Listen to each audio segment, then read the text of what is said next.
Episode 3. పుట్టింటికి వచ్చి తన వస్తువులు సర్దుకుంటున్న సహస్రం మీదికి భాష అనే వ్యక్తి అత్యాచారం చేయడానికి వచ్చాడు. అతన్ని కొట్టి వెళ్ళిపోవాలని చూస్తున్న సహస్రను ఇంకొక నలుగురు చుట్టుముట్టి ఆమె మీదకి రాక్షసుల్లా విరుచుకుపడ్డారు. వాళ్ళని చూసిన సహస్రకు కొన్ని రోజుల క్రితం తన జీవితంలో జరిగిన సంఘటన గుర్తుకు వచ్చింది. ఆ రోజు సహస్ర పుట్టినరోజు. పార్టీ కావాలంటూ గొడవ చేసి సహస్రని ఒక హోటల్కు తీసుకువెళ్ళింది. అక్కడ గ్రౌండ్ ఫ్లోర్లోని రాక్ మ్యూజిక్ ప్లే అవుతూ ఫ్లోర్ మీద అందరూ కాప్సీస్ పట్టుకొని స్మోక్ చేస్తూ డాన్స్ చేస్తూ ఉన్నారు.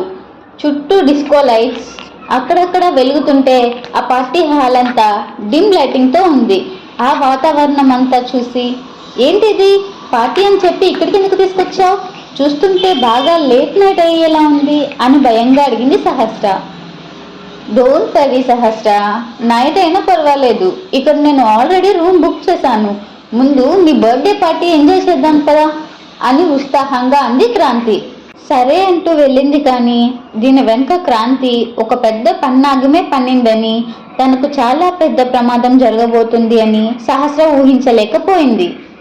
కౌంటర్ దగ్గరకు వెళ్ళాక బార్టెండర్కి సైగ చేసి ఒక డ్రింక్ని తెప్పించి సహస్ర ముందు పెట్టింది క్రాంతి. దాన్ని చూసి, నాకు ఈ డ్రింక్ ఏం వద్దు, అలవాట్లేదు అంది సహస్ర. అందరికీ అలవాటు ముందు నుంచి రాదు, ట్రై చేస్తేనే కదా తెలుస్తుంది. డ్రింక్ చేయి, కమాన్, ఇందులో ఎక్కువ ఆల్కహాల్ కంటెంట్ ఉండదు అంటూ సహస్రతో బలవంతంగా తాగించి ఇంకో గ్లాస్ను తను కూడా తాగింది క్రాంతి. అప్పటికే ఆ డ్రింక్లో డ్రగ్ కలిపి ఉండడం వల్ల తల పట్టుకొని, ఏంటిది, ఏమైంది, నాకు తలెందుకు తిరుగుతుంది అని క్రాంతిని అడిగింది సహస్ర. అయ్యో అవునా, మన రూమ్లో రెస్ట్ తీసుకుంది బాధ అంటూ పైకి జాలి నటిస్తూ సహస్రను తీసుకొని లోపలికి వెళ్ళింది క్రాంతి.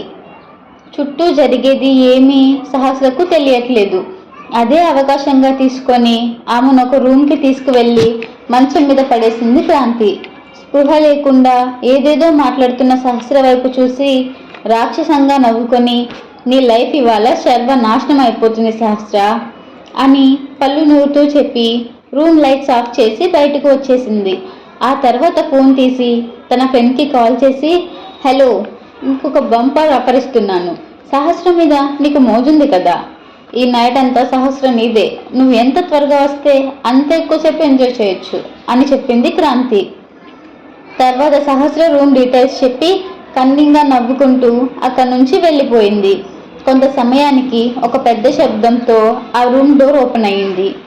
ఆ శబ్దం విని అతి కష్టంగా లేచి కూర్చుంటూ డోర్ వైపు చూసింది సహస్ర. ఒక వ్యక్తి భారంగా అడుగులు వేసుకుంటూ మెల్లిగా బెడ్ వైపు వచ్చాడు. అతని నీడను చూసి సహస్ర నొసలు చిట్లిచ్చింది. ఈలోపే అతను సహస్ర దగ్గరికి వచ్చి, నా ఒంట్లో రగులుతున్న కోరికను తీరుస్తావా అని అడిగాడు ఆ వ్యక్తి. అతని అడుగులు మత్తులో తడబడుతున్నాయి. గొంతు బాగా గంభీరంగా ఉండడంతో భయంగా చూసింది సహస్ర. హలో, ఏంటలా చూస్తున్నావు? ఈ నైట్ నాతో స్పెండ్ చేస్తే లైఫ్ లాంగ్ నిన్ను జాగ్రత్తగా చూసుకునే బాధ్యత నాది అంటూ సహస్ర మీదికి వెళ్ళాడు ఆ వ్యక్తి. అతను ఏం మాట్లాడుతున్నాడా అని ఆలోచిస్తూ సూటిగా అతని మొహాన్ని చూసింది సహస్ర. విండో నుంచి వస్తున్న లైటింగ్ అతని కళ్ళల్లో పడి ఆ రిఫ్లెక్షన్ సహస్రకు కనిపించింది. అతని పదునైన కళ్ళు, ఆ కళ్ళల్లో గర్వం, గాంభీర్యం స్పష్టంగా కనిపిస్తున్నాయి. ఆ కళ్ళను అలానే చూస్తూ ఉండిపోయింది సహస్ర.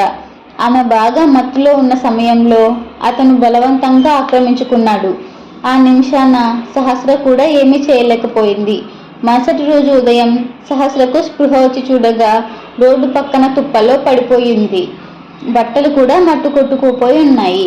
ఒంటి మీద అక్కడక్కడ గీరుకుపోయి రక్తం వస్తుంటే అతి కష్టంగా లేచి బట్టలు దులుపుకుంది. ఈలోపే తన శరీరం నిండా ఎరుపు, నీలం రంగులో గాయాలు కనిపించాయి.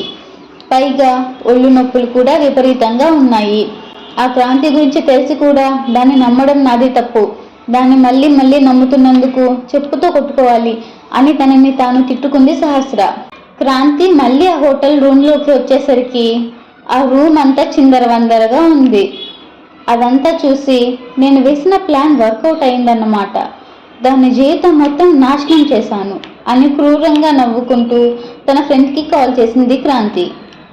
అవతల వ్యక్తి లిఫ్ట్ చేసిన వెంటనే, ఏంటి నైట్ బాగా ఎంజాయ్ చేస్తున్నట్టున్నావుగా, ఇంత వైల్డ్ రొమాన్స్ను నేను ఎక్స్పెక్ట్ చేయలేదు అని నవ్వుతూ అంది క్రాంతి. వైల్డ్ రొమాన్సా? అంత సీన్ లేదు. నేను నైట్ నుంచి ఒక ఇంపార్టెంట్ పార్టీతో బిజీగా ఉన్నాను, మళ్ళీ చేస్తాను, ఊరికి కాల్ చేసి విసిగించకు అని కాల్ కట్ చేశాడు ఆ అబ్బాయి. అతని కాల్ కట్ చేసి, వాడు రాకపోతే ఇక్కడ సహస్రకి ఎవరితో రొమాన్స్ జరిగింది అని ఆలోచిస్తూ రూమ్ అంతా చూసింది. అక్కడ ఒక రింగ్ కింద పడి ఉండడం చూసి వెంటనే చేతిలోకి తీసుకొని పరిశీలించింది క్రాంతి. ఇది చాలా రేర్ జ్యువెలరీ ఐటమ్ కదా, ఇందులో ఉన్న స్టోన్ కూడా చాలా కాస్ట్లీ, దీన్ని అమ్మితే నాకు చాలా మనీ వస్తుంది అని తన మనసులో అనుకుంటూ ఉంగరాన్ని ముద్దు పెట్టుకొని అక్కడ నుంచి సంతోషంగా బయటకు వెళ్ళింది క్రాంతి. అప్పటికే అక్కడ ఒక వ్యక్తి నిలబడి ఉన్నాడు. అతన్ని చూసి షాక్ అయి గుండెల మీద చేయి వేసుకొని కొయ్య బొమ్మలా నిలబడిపోయింది క్రాంతి.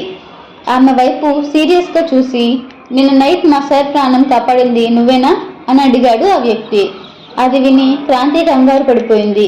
ఆమె చేతి వైపు చూసి, మీ చేతిలో ఉన్న రింగ్ మా సార్ది అంటే నిన్న నైట్ ఆయన ప్రాణం కాపాడింది నువ్వే కదా అని అడిగాడు ఆ వ్యక్తి.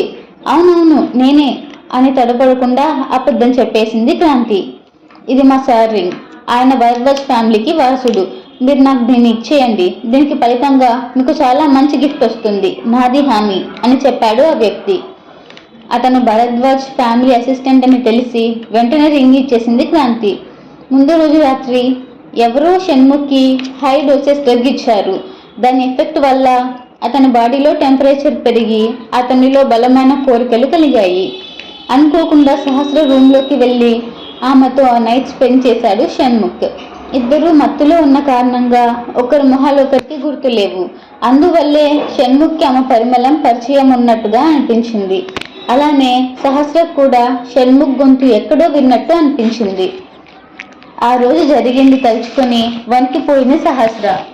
ఇప్పుడు తన మీద భాష అండ్ గ్యాంగ్ చేస్తున్న అటాక్ ఎలా ఎదుర్కోవాలో ఆమెకు తెలియక తన జీవితం నాశనం అయిపోయిందని డిసైడ్ బాధతో కళ్ళు మూసుకుంది.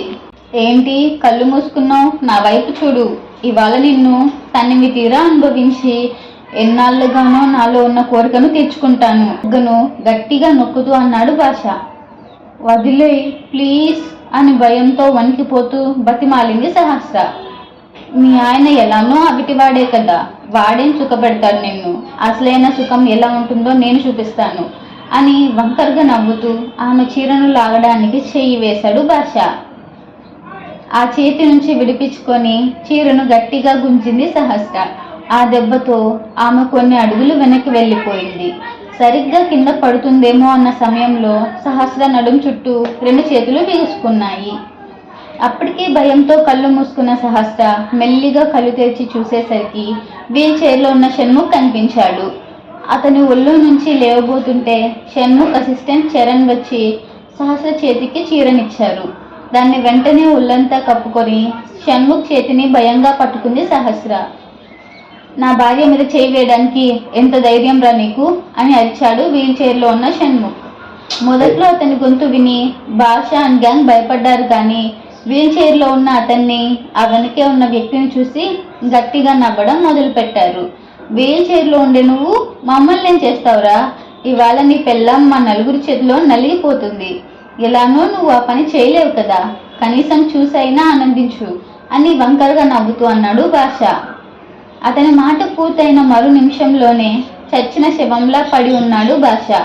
తన కోసం స్పెషల్గా కస్టమైజ్ చేసిన వీల్ చైర్లో వచ్చి దానికి అటాచ్ చేసి ఉన్న స్టిక్తో తన మీదికి లాక్కొని గట్టిగా ఒక పంచ్ ఇచ్చాడు షణ్ముఖ్. అతని కాలర్ను అలానే పట్టుకొని కరెక్ట్ స్పాట్ చూసి కడుపులో గుద్దాడు. దాంతో భాష వెళ్ళి కింద పడే స్పృహ తప్పాడు. ఇదంతా ఒక ఫ్లాష్ లా జరిగిపోయింది.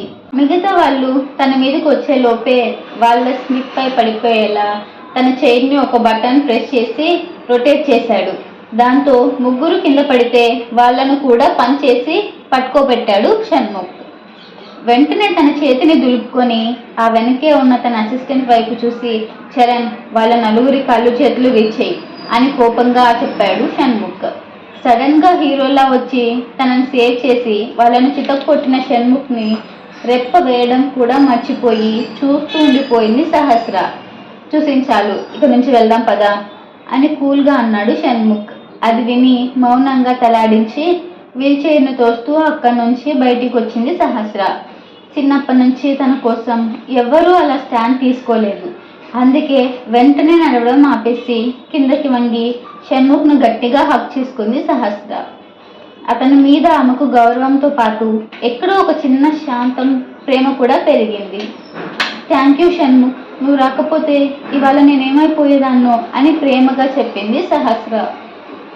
నువ్వు నా భార్యవి సహస్ర, నీకేమైనా అయితే చూస్తూ ఊరుకుంటానా అని విసురుగా సమాధానం ఇచ్చి ఇక వెళ్దామా అని అడిగాడు షణ్ముఖ్. అతని మాటలకు వెంటనే లేచి నిలబడి వీల్ చైర్ను తీసుకొని బయటకు నడిచింది సహస్ర. హాల్లోకి వెళ్ళిన వెంటనే దొంగ ఏడుపులు ఏడుస్తూ వాళ్ళ దగ్గరకు వచ్చి, అయ్యో సహస్ర, ఏమైందమ్మా? ఎవరో వచ్చి నీ మీద అత్యాచారం చేయడానికి ప్రయత్నించారని విన్నాను. ఆ దేవుడి దయ వల్ల నీకేం కాలేదు అని డ్రామాలు మొదలుపెట్టింది కావేరి.